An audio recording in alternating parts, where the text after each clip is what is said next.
Dan jangan lupa untuk subscribe YouTube channel Metro TV News dan juga nyalakan notifikasinya. Pembahasan Omnibus Law RUU Cipta Kerja hingga kini terus dikebut. Balik DPR juga membentuk tim perumus bersama dengan sejumlah serikat pekerja pada 18 Agustus yang lalu dan akan mulai bekerja pada hari ini Kamis 20 Agustus hingga Jumat 21 Agustus. RUU Sapu Jagat yang terdiri dari 11 klaster ini dinilai mampu memberikan efek besar bagi ekonomi Indonesia. Namun dari 11 klaster yang tercantum, klaster ketenagakerjaan hingga kini masih menjadi perdebatan dan menuai pro dan kontra. Lantas sudah sejauh mana progres pembahasan RUU Cipta Kerja dan akankah RUU Cipta Kerja bisa selesai pada tahun ini? Untuk membahasnya sudah bergabung dari luar studio ada Wakil Ketua Balik DPR RI, ada Willy Aditya, dan juga ada Presiden Konfederasi Serikat Pekerja Seluruh Indonesia atau KSPSI Andi Gani Nenawea. Bang Andi dan juga Bang Willy, selamat pagi. Pagi, Bang Reza, apa kabar? Baik, saya ke Bang Willy dulu. Bang Willy, kemajuan dalam pembahasan Cipta Kerja sudah sejauh mana? Apakah mungkin Bang Willy Cipta Kerja ini disahkan pada masa sidang kali ini? Ya, RUU Cipta Kerja ini terus dibahas di Badan Legislasi. Ini kita sudah mengesahkan dim-dim yang tetap ya ada totalnya sekitar 7.000-an lebih dim, 5.000-an sudah kita tetapkan karena itu tidak berubah dari undang-undang asalnya, artinya tidak ada perdebatan di ranah itu sama dengan undang-undang sebelumnya. Undang-undang yang sisanya 2.000 dim yang bersifat substansial sudah kita sahkan sekitar 200-an dim. Jadi tinggal 1.800 dim. Nah itu kita sudah mengesahkan bab 1, bab 2, bab 3 yang sedang berproses, bab 5, bab 6, ada bab 4 tentang klaster ketenagakerjaan belum kita bahas sama sekali, itu di belakang. Bab 8, bab 9, bab 10. Artinya bab yang paling besar yaitu tentang ekosistem perindustrian, investasi, ini yang paling besar, ini yang sedang kita bahas sejauh ini, Bung Mega. Jadi prosesnya terus berjalan, apakah bisa selesai pada masa sidang ini? Ini yang paling luar biasa dari pembahasan Undang-Undang Cipta Kerja ini, Bung Ega, itu kami siarkan secara live terus-menerus melalui TV Parlemen dan sosial media. Jadi DPR, Parlemen melakukan reformasi yang luar biasa, transparan kepada publik, dialogis, dan tidak ada hal yang ditutupi sehingga publik tahu bagaimana perdebatan di dalam ruang sidang. Baik, Dan bisa Bang Willy, bab 4 ini menjadi bab yang paling banyak disoroti publik. Apakah kemudian klaster ketenagakerjaan ini akan di-drop dari RUU Cipta Kerja? Kemungkinannya seperti apa meskipun belum dibahas, Bang Willy?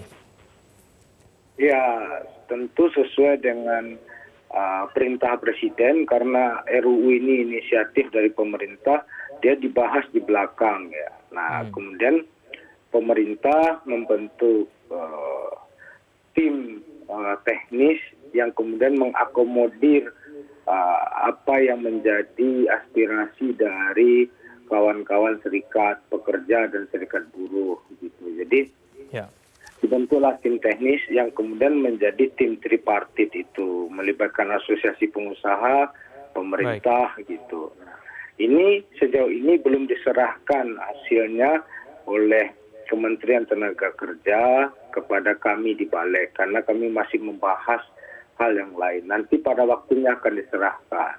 Memang kemarin kami sempat diundang oleh Kemenakers untuk kemudian dipaparkan beberapa kisi-kisi atau masih highlight, Bung Eka, belum draft yang final. Itu. Baik, saya ke Bang Andi Gani. Bang Andi, apakah seluruh aspirasi dari serikat pekerja terserap dalam pembahasan RUU Cipta Kerja ini, Bang Andi? Yang pertama, saya ingin cerita dari awal dulu, Mas Egan. Saya bicara dengan Presiden Jokowi, sehingga akhirnya terjadi penundaan pembahasan pada saat 3 bulan yang lalu. Karena saya melihat pada waktu itu situasi pandemi COVID-19 tidak memungkinkan untuk aspirasi buruh bisa disalurkan. Nah, setelah itu pemerintah membentuk tim teknis, Konfederasi SPSI yang merupakan konfederasi dengan anggota jumlah terbesar di Indonesia, ikut masuk di dalamnya bersama seluruh konfederasi buruh.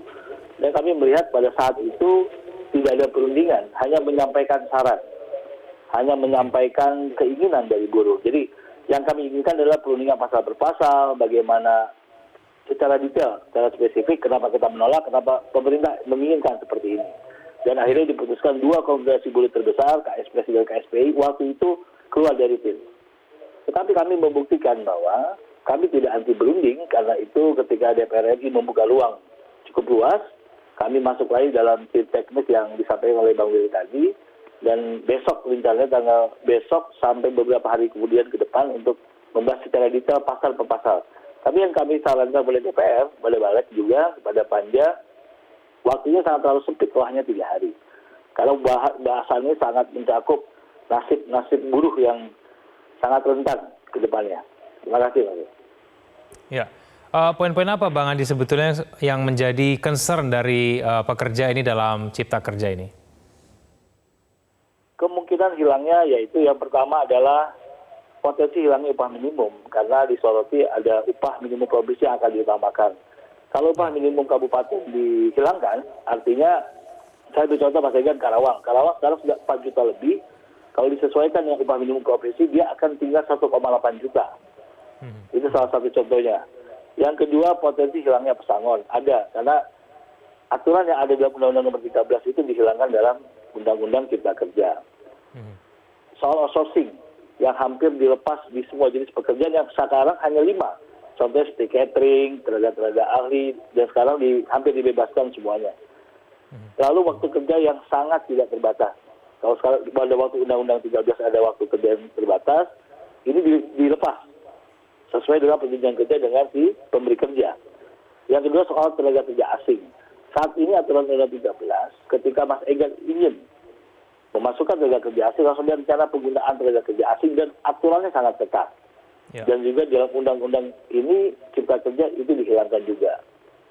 Yang berikutnya potensi hilangnya jaminan sosial karena dengan status pekerjaan kontrak yang batas waktunya tidak jelas. Nah ini yang kita kritisi. Lalu PHK juga yang pada saat Undang-Undang Nomor 13 itu dibuat sedemikian spesifik bahwa harus ada perundingan, harus ada itu pun dihilangkan pasalnya. Yang menariknya adanya hilangnya sanksi pidana buat pengusaha, Mas Egan. Kami khawatir saat ini sudah ada sanksi pidana kalau pengusaha melanggar, tetapi sekarang dihilangkan. Bagaimana kalau itu dihilangkan? Sedangkan pelanggaran masih terus terjadi. Baik, saya ke Bang Willy. Bang Willy, tampaknya masih ada begitu banyak poin-poin yang belum dibahas. Bisakah kemudian nanti Balik DPR betul-betul membahas secara tuntas, mengejar waktu supaya kemudian RUU ini bisa cepat disahkan seperti keinginan dari pemerintah, Bang Willy? Iya, sebagai inisiator wajar pemerintah memiliki target. Tapi sebagai pembahas, tentu partai-partai ada 9 fraksi memiliki dinamika yang riuh beragam, Bung Ega. Ini kan bukan angkot yang harus memiliki setoran ya. Kita tergantung floor aja, tergantung sidang, tergantung kemudian fraksi-fraksi ya. Publik tahu betul bagaimana sebuah DIM gitu diperdebatkan sangat dalam ya. Nah, apa yang disampaikan oleh Bung Andi Gani tadi, tentu kami sangat apresiasi bahwasanya tentu hak kepentingan rakyat banyak, khususnya kaum buruh, itu tidak bisa dibahas hanya sepenggal-sepenggal ya, parsial nggak mungkin ya. Kita tentu harus membahasnya secara komprehensif, secara proyektif. Nah, ini undang-undang basisnya adalah kan tentu sebuah lompatan yang kualitatif. Karena apa? Karena undang-undang ini sebagai sebuah formula untuk kita bisa keluar dari krisis. Saya dan kawan-kawan di DPR mengapresiasi apa yang sudah ditunjukkan oleh Bung Andi Gani. Mau berdialog untuk kemudian kita duduk bersama. Kalau modal utama demokrasi dan modal utama republik ini adalah dialog. Kalau kita nggak bisa berdialog, maka kemudian apapun sulit untuk kemudian kita pertemukan. Begitu, Bung Eka. Baik. Bang Willy, tapi masih ada beberapa pihak yang kemudian meragukan bahwa pembahasan Cipta Kerja ini betul-betul mewakili seluruh aspirasi dari serikat pekerja. Ada tim tripartit, kemudian bentukan pemerintah, kemudian juga DPR juga membentuk tim perumus. Bagaimana kemudian Bang Willy bisa memastikan bahwa pembahasan RUU Cipta Kerja ini betul-betul mewakili dari aspirasi serikat pekerja? Ya, itulah fungsinya perwakilan. Kan demokrasi kita ini bukan demokrasi Athena, Bung Ega, yang semua orang bisa langsung terlibatkan. Ini dari Sabang sampai Merauke, 270 juta umat manusia, sehingga kemudian dia diformulasikan sebagai sebuah demokrasi yang representasi. Nah, tentu dari representasi itu ada dua kelompok. Bung Said Iqbal, Bang Andi Gani kemarin sudah ikut, dan hari ini sampai besok kami akan duduk lagi untuk memperdalam, mempertajam menjadi bahan-bahan pertimbangan untuk kami masukkan ke dalam tim kerja yang bersama DPR. Nah, tim teknis yang bersama pemerintah nggak usah kemudian kita habis-habiskan gitu ya.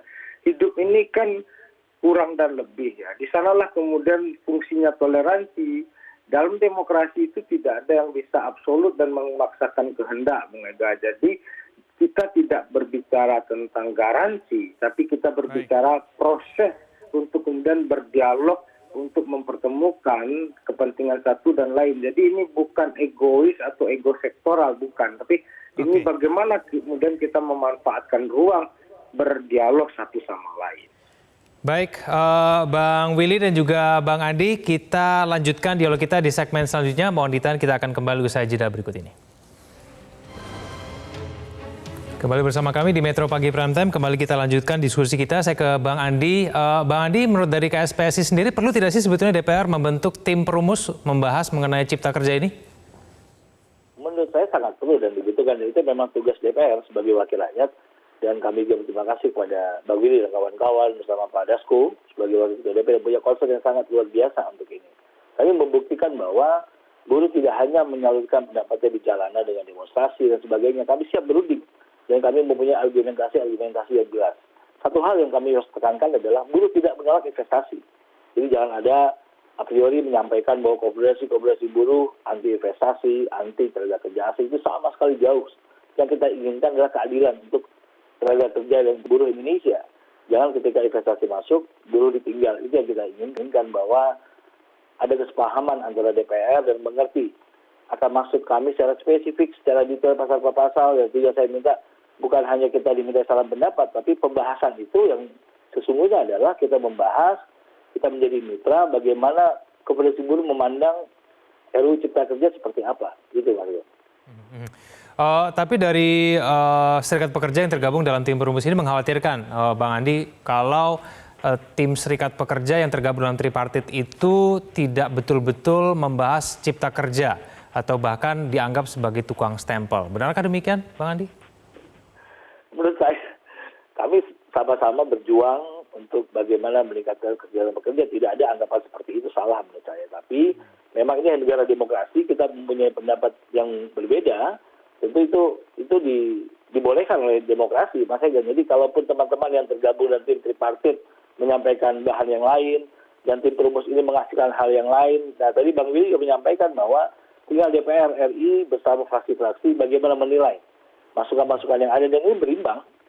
Dan menurut saya cukup adil DPR melakukan itu, mendengar masukan dari pihak yang ingin adanya koreksi yang dalam. Lalu tripartit, sampai hari ini kan belum tahu, Mas Ega, hasil dari tim tripartit Kemenaker. Sampai hari ini saya belum tahu hasilnya seperti apa. Baik, Bang Andi, kembali tadi mengenai poin-poin yang sudah disebutkan oleh Bang Andi menjadi concern dari serikat pekerja. Apakah poin-poin tersebut merupakan sifatnya seperti apa sebetulnya, Bang Andi? Apakah ini bisa dinegosiasikan ataukah memang harga mati dari serikat pekerja karena ini berkaitan dengan kesejahteraan dan juga kepentingan serikat pekerja, atau seperti apa sebetulnya? Kami sangat menyadari bagaimana kondisi perekonomian di dunia. Beberapa negara sudah masuk jurang resesi yang cukup dalam. Dan tentu kami juga sangat mengerti, karena itu kami ingin berunding, Mas Ega. Ingin berunding, tetapi dengan argumentasi yang jelas dan tidak mengorbankan pekerja. Itu hal yang krusial yang sangat penting kita jaga. Jangan situasi ini terjadi lalu pilihannya adalah bagaimana pekerja yang menjadi korban. Nah, itu yang kami tolak sebetulnya. Mengenai investasi dan sebagainya, mengenai peraturan pemerintah, mengenai percepatan izin, bagaimana memberantas birokrasi yang rumit, bagaimana mempercepat segala hal yang membuat terhambatnya investasi, itu kami dukung. Tapi jangan kesejahteraan pekerja yang dikurangi, Mas Egan. Ini satu hal yang memang harus dimengerti oleh banyak pihak. Kenapa Koperasi Buruh begitu mengeras, dan ketika saya ketemu Pak Jokowi secara khusus di Istana Negara, saya sampaikan kepada Presiden.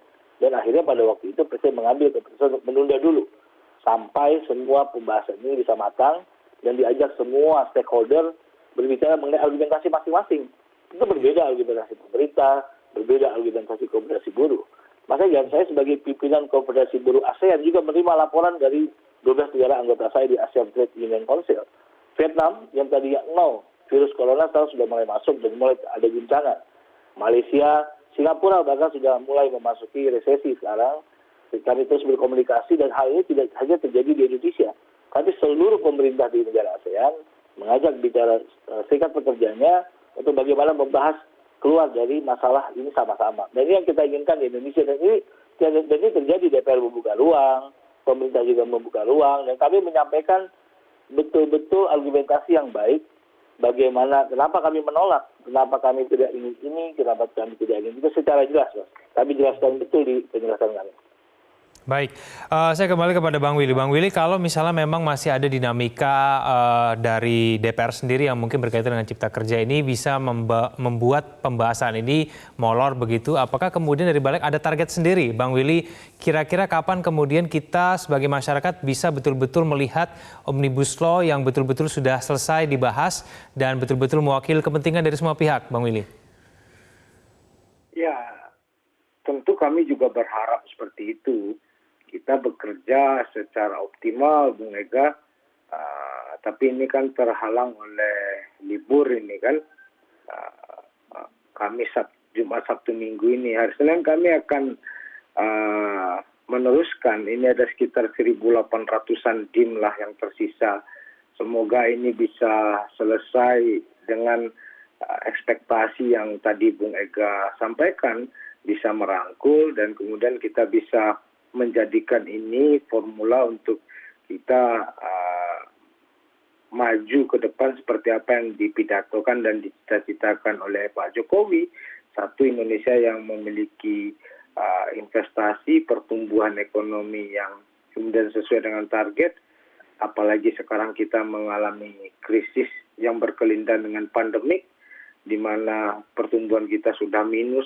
Nah, bagaimana ini kita membutuhkan sebuah formula yang sifatnya crash, gitu, yang cepat untuk bisa keluar dari krisis ini.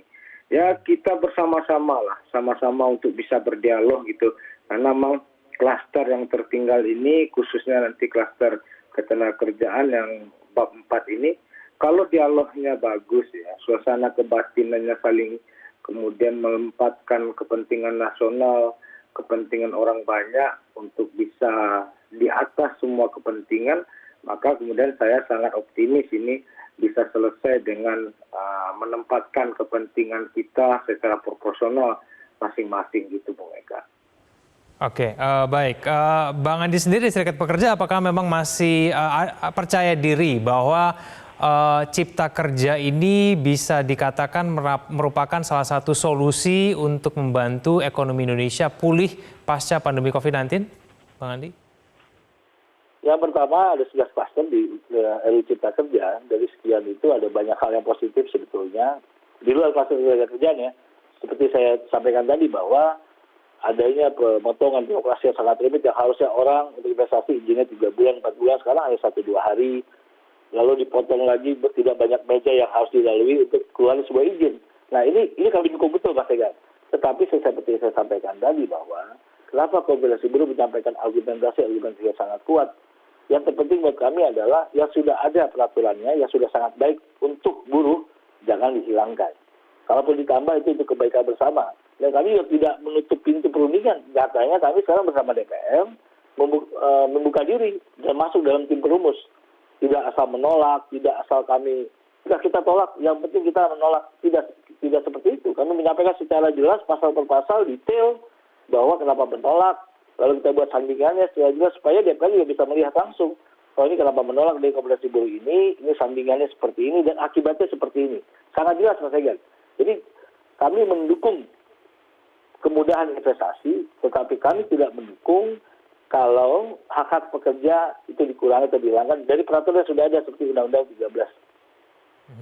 Baik, Bang Willy, beberapa poin-poin yang kontroversial dalam Cipta Kerja ini saya bisa sebutkan diantaranya bahkan seperti pengurangan libur begitu menjadi dalam 1 minggu cuma 1 hari, seperti kemudian disampaikan tadi Bang Adi ada upah minimum kota atau kabupaten yang kemudian terancam hilang.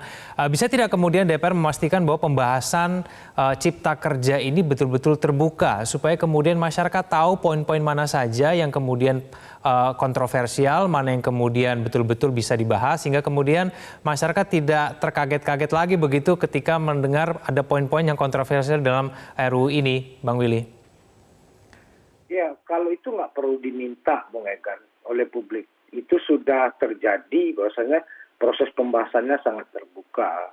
Dan inilah rancangan undang-undang pertama yang dibahas secara live melalui TV Parlemen dan sosmed Parlemen, Bung Egan. Jadi teman-teman melalui dialog kita pada pagi ini saya sampaikan dalam proses pembahasan RUU Cipta Kerja ini DPR menayangkan secara langsung semua pembahasannya. Tidak ada yang ditutup-tutupi. Itu Bung Egan. Artinya apa? Demokrasi itu berbicara memastikan prosesnya berjalan sesuai dengan rule of game, rule of law, bukan kemudian menjamin hasil. Karena apa? Karena DPR itu panggung politik yang banyak representasi kepentingan, perwakilan kepentingan-kepentingan. Tentu juga ada dari 9 fraksi yang ada, nanti silahkan menilai ini hari ini, seperti apa yang dikatakan oleh Bung Andi Gani tadi, sehari ini kita meminta semua fraksi-fraksi, Pak Dasko, saya kebetulan yang ditunjuk sebagai ketua timnya, untuk kemudian mengundang satu fraksi anggota Panja gitu ya, untuk bisa terlibat secara intensif. Nah, bagaimana untuk proses berikutnya? Tentu fraksi-fraksi, kemarin kami menerima tuh ada 5 fraksi, fraksi-fraksi ini tidak terlepas dari kepentingan yang lain. Nah, disinilah kemudian komitmen kita akan diuji oleh publik.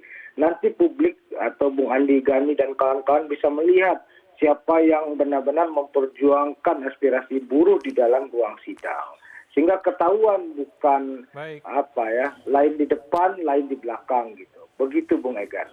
Baik, terima kasih Bang Willy dan juga Bang Andi Gani Weanena telah bergabung bersama kami di Metro Pagi Prime Time. Kita tunggu bersama bagaimana kemudian pembahasan dan hasil dari RUU Cipta Kerja ini. Selamat pagi.